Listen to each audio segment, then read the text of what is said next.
bisa ku hitung lagi berkat yang selalu kau beri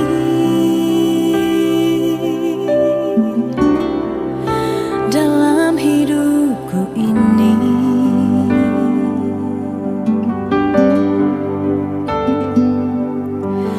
Dengan apakah ku balas pengasihan-Mu, Tuhan? Sungguh ku tak bisa.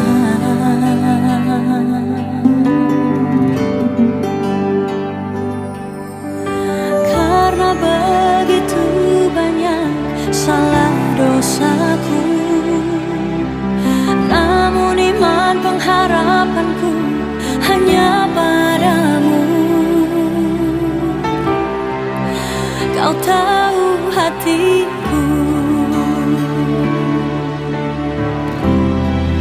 ku mau diubah, pasrah berserah, ikut kehendak-Mu, jalani firman-Mu, layakkan aku untuk melayani-Mu sebagai hamba-Mu. Bentuklah diriku.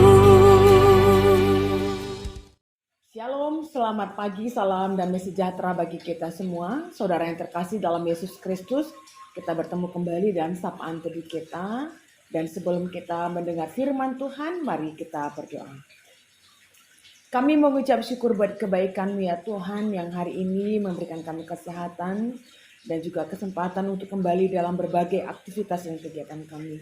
Tuhan, sebelumnya kami mau memberi diri untuk mendengarkan firman Tuhan. Bapa yang Kau tolong kami untuk bisa memahaminya dan melakukannya. Dalam nama Yesus kami berdoa. Amin. Saudara yang terkasih dalam Yesus Kristus, sapaan teduh kita hari ini diambil dari 1 Tesalonika 5 ayatnya yang ke-17. Beginilah firman Tuhan. Tetaplah berdoa. Saudara yang terkasih dalam Yesus Kristus, kita melihat bahwa teks yang menjadi sapaan teduh kita hari ini adalah ayat yang sangat singkat, hanya terdiri dari 2 kata.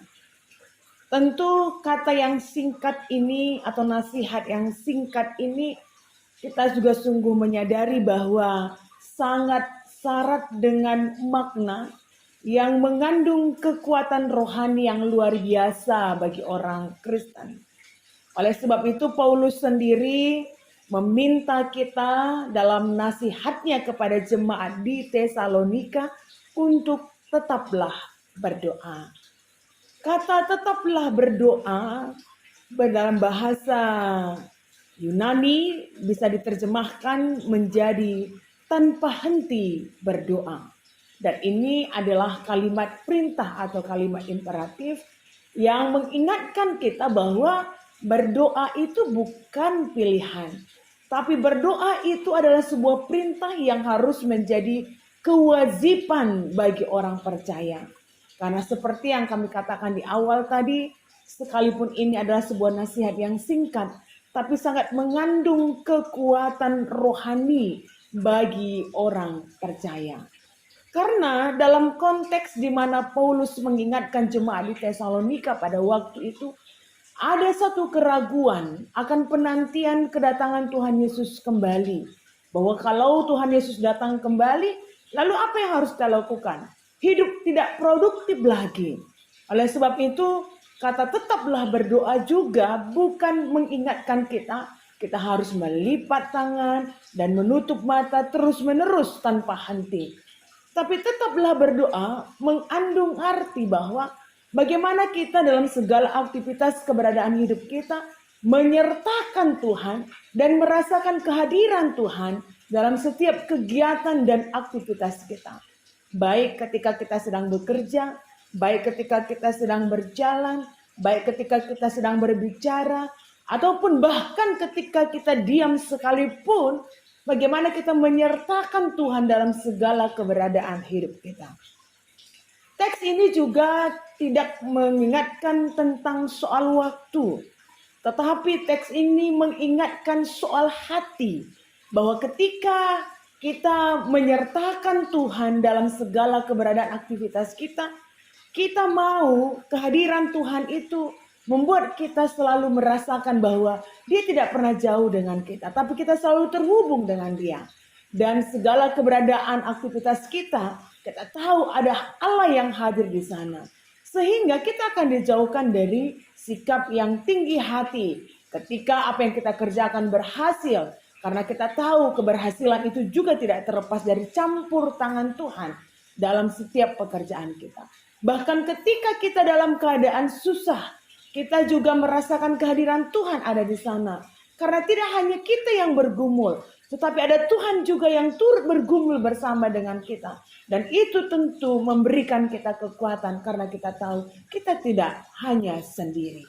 Oleh sebab itu, saudara-saudara yang terkasih dalam Yesus Kristus, dengan berdoa kita menyadari kita semakin tidak mampu menjalani hidup ini sendiri tanpa penyertaan dan tanpa dukungan daripada Tuhan. Kita butuh hikmat, kita butuh kekuatan, dan kita juga butuh kasih Tuhan yang akan selalu memulihkan kita. Doa juga menjaga kita agar dijauhkan dari perilaku-perilaku yang tidak baik. Dan doa juga mengingatkan kita bahwa ada sumber kekuatan yang tak terbatas yang akan selalu datang menghampiri kita ketika kita terhubung dengan sumber kekuatan itu sendiri. Marilah kita menjalani kehidupan kita dalam doa yang mengingatkan kita bahwa Allah hadir dalam setiap keberadaan hidup kita yang akan membimbing kita jauh juga dari perilaku-perilaku yang tak berkenan. Tuhan Yesus memberkati. Kita berdoa. Bapa yang baik, kami bersyukur buat penyertaan Tuhan yang luar biasa dalam hidup kami ya Bapa. Dan hari ini kami memberi diri dan hati kami untuk selalu Tuhan pimpin. Sehingga dalam perjalanan hidup yang kami jalani, kami akan senantiasa dijauhkan dari hal yang tidak baik. Karena kami sungguh menyadari Allah hadir dalam setiap keberadaan kami. Hari ini kami berdoa buat seluruh jemaat-jemaat Tuhan. GBKP Runggun Bogor bersama dengan jemaat-jemaat Tuhan yang ada di Sukabumi. Tuhan yang berkati mereka Bapa dalam segala pelayanan-pelayanan yang mereka lakukan. Kami menyadari bahwa setiap pelayanan yang dilakukan oleh jemaat-jemaat Tuhan, gereja Tuhan, tentu juga menghadapi berbagai banyak sekali tantangan-tantangan, baik internal maupun eksternal. Tapi apapun keberadaan kami ya Tuhan, baik kami gereja secara organisasi, bahkan gereja secara individu, mengingatkan kami bahwa Engkau adalah empunya dari segala yang ada, bahkan hidup dan segala hal yang ingin kami lakukan. Dan kami tahu Engkau akan selalu menyertai setiap langkah-langkah kehidupan jemaat-jemaat Tuhan. Berikan kesehatan Bapa, berkati pekerjaan mereka satu persatu, anak-anak mereka dalam segala keberadaan mereka, tumbuh kembang mereka, pendidikan mereka, pekerjaan mereka, dan juga anak-anak yang sudah dewasa dalam mencari teman pendamping hidup pun Tuhan yang tuntun langkah hidup mereka. Masih banyak hal yang tetap ingin kami lakukan dalam hidup kami ya Tuhan. Demikian juga jemaat-jemaat Tuhan yang ada di GBK Runggun Bogor dan Perpulungan Sukabumi. Biar Engkau yang memampukan mereka juga untuk setia melakukan tugas-tugas pelayanan mereka. Terima kasih ya Tuhan. Kami serahkan kehidupan kami dan doa kami bersama dengan aktivitas kami hari ini. Engkau yang bimbing kami dan Engkau yang jaga kami. Sehingga kemanapun kaki kami melangkah, kami memastikan bahwa itu adalah tempat di mana kami akan datang membawa kebaikan dan di mana kami juga merasakan kebaikan Tuhan. Terima kasih Bapa, kami serahkan hidup dan doa kami. Marilah kita bersama-sama berdoa seperti yang sudah diajarkan oleh Tuhan Yesus kepada kita ucapkan bersama-sama. Bapa kami yang di sorga, dikuduskanlah namamu, datanglah kerajaanmu, jadilah kehendakmu di bumi seperti di sorga. Berikanlah kami pada hari ini makanan kami yang secukupnya, dan ampunilah kami akan kesalahan kami, seperti kami juga mengampuni orang yang bersalah kepada kami. Dan janganlah membawa kami ke dalam pencobaan, tetapi lepaskanlah kami daripada yang jahat. Karena Engkaulah yang mempunyai kerajaan, dan kuasa dan kemuliaan sampai selama-lamanya. Amin. Selamat beraktivitas. Tuhan Yesus memberkati.